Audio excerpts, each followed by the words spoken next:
But how exactly did DeepSeek outpace OpenAI and others at a fraction of the cost? First, open source, as we've been saying, but other details like, quoting VentureBeat, with Monday's full release of R1 and the accompanying technical paper, the company revealed a surprising innovation, a deliberate departure from the conventional supervised fine-tuning or SFT process widely used in training large language models.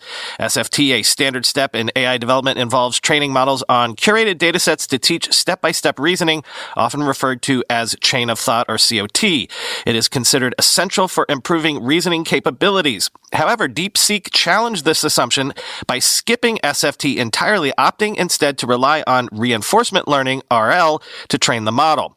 This bold move forced DeepSeek R1 to develop independent reasoning abilities, avoiding the brittleness often introduced by prescriptive datasets. While some flaws emerge, leading the team to reintroduce a limited amount of SFT during the final stages of building the model, the results confirm the fundamental breakthrough. Reinforcement learning alone could drive substantial performance gains. Little is known about the company's exact approach, but it quickly open-sourced its models, and it's extremely likely that the company built upon the open projects produced by Meta, for example, the Llama model and ML library PyTorch. To train its models, Highflyer Quant secured over 10,000 NVIDIA GPUs before U.S. export restrictions and reportedly expanded to 50,000 GPUs through alternative supply routes despite trade barriers. This pales compared to leading AI labs like OpenAI, Google, and Anthropic, which operate with more than 500,000 GPUs each. The journey to DeepSeek R1's final iteration began with an intermediate model, DeepSeek R10, which was trained using pure reinforcement learning. By relying solely on RL, DeepSeek incentivized this model to think independently, rewarding both correct answers and the logical processes used to arrive at them. This approach led to an unexpected phenomenon. The model began allocating additional processing time to more complex problems, demonstrating an ability to prioritize tasks based on their difficulty. DeepSeek's researchers described this as an aha moment where the model itself identified and articulated novel solutions to challenging problems. This milestone underscored the power of reinforcement learning to unlock advanced reasoning capabilities without relying on traditional training methods like SFT, end quote. And more from Jeffrey Emanuel, quote, DeepSeek has made profound advancements not just in model quality, but more importantly in model training and inference efficiency.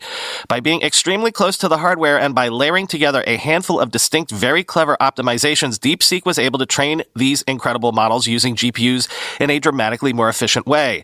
How in the world could this be possible? How could this little Chinese company completely upstage all the smartest minds at our leading AI labs, which have 100 times more resources, headcount, payroll, capital, GPUs, etc.? Wasn't China supposed to be crippled by Biden's restrictions on GPU exports? Well, the details are fairly technical, but we can at least describe them at a high level. It might have just turned out that the relative GPU processing poverty of DeepSeek was the critical ingredient to make them more creative and clever, necessity being the mother of invention and all. A major innovation is their sophisticated mixed precision training framework that lets them use 8-bit floating point numbers, FP8, throughout the entire training process. Most Western labs train using full precision 32-bit numbers. This basically specifies the number of gradations possible in describing the output of an artificial neuron.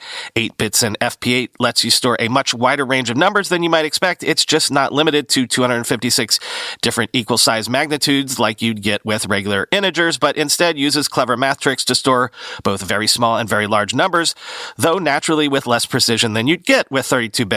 DeepSeek cracked this problem by developing a clever system that breaks numbers into small tiles for activations and blocks for weights, and strategically uses high-precision calculations at key points in the network. Unlike other labs that train in high precision and then compress later, losing some quality in the process, DeepSeek's native FP8 approach means they get the massive memory savings without compromising performance. When you're training across thousands of GPUs, this dramatic reduction in memory requirements per GPU translates into needing far fewer GPUs overall. Another major breakthrough is their multi-token prediction system. Most transformer-based LLM models do inference by predicting the next token, one token at a time. DeepSeek figured out how to predict multiple tokens while maintaining the quality you'd get from single token prediction. Their approach achieves about 85 to 90% accuracy on these additional token predictions, which effectively doubles inference speed without sacrificing much quality. The clever part is they maintain the complete causal chain of predictions, so the model isn't just guessing, it's making structured contextual predictions. The brilliant part is this compression is built directly into how the model learns. It's not some separate step they need to do. It's built directly into the end-to-end training pipeline. This means that the entire mechanism is differentiable and able to be trained directly using the standard optimizers. All this stuff works because these models are ultimately finding much lower dimensional representations of the underlying data than the so-called ambient dimensions, so it's wasteful to store the full KV indices, even though that is basically what everyone else does. Not only do you end up wasting tons of space by storing way more numbers than you need, which gives a massive boost to the training memory footprint and efficiency, again, slashing the number of GPUs you need to train a world-class model, but it can actually end up improving model quality because it can act like a regularizer, forcing the model to pay attention to the truly important stuff instead of using the wasted capacity to fit to noise in the training data. So not only do you save a ton of memory, but the model might even perform better. At the very least, you don't get a massive hit to performance in exchange for the huge memory savings, which is generally the kind of trade-off you are faced with in AI training. Another very smart thing they did is to use what is known as mixture of experts, or MOE, transformer architecture, but with key innovations around load balancing.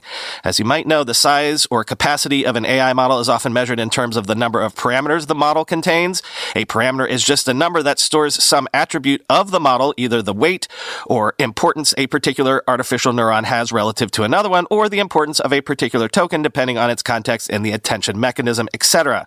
Meta's latest Llama 3 model comes in a few sizes. For example, a 1 billion parameter version, the smallest, a 70 billion parameter model, the most commonly deployed one, and even a massive 405 billion parameter model. This largest model is of limited utility for most users because you would need to have tens of thousands of dollars worth of GPUs in your computer just to run at tolerable speeds for inference, at least if you deployed it in the native full precision version.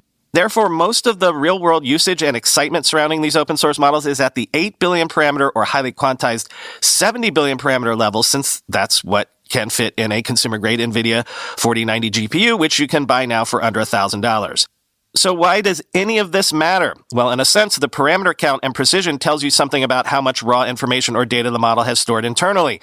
Note that I'm not talking about reasoning ability or the model's IQ, if you will. It turns out that models with even surprisingly modest parameter counts can show remarkable cognitive performance when it comes to solving complex logic problems, proving theorems in plane geometry, SAT math problems, etc. End quote.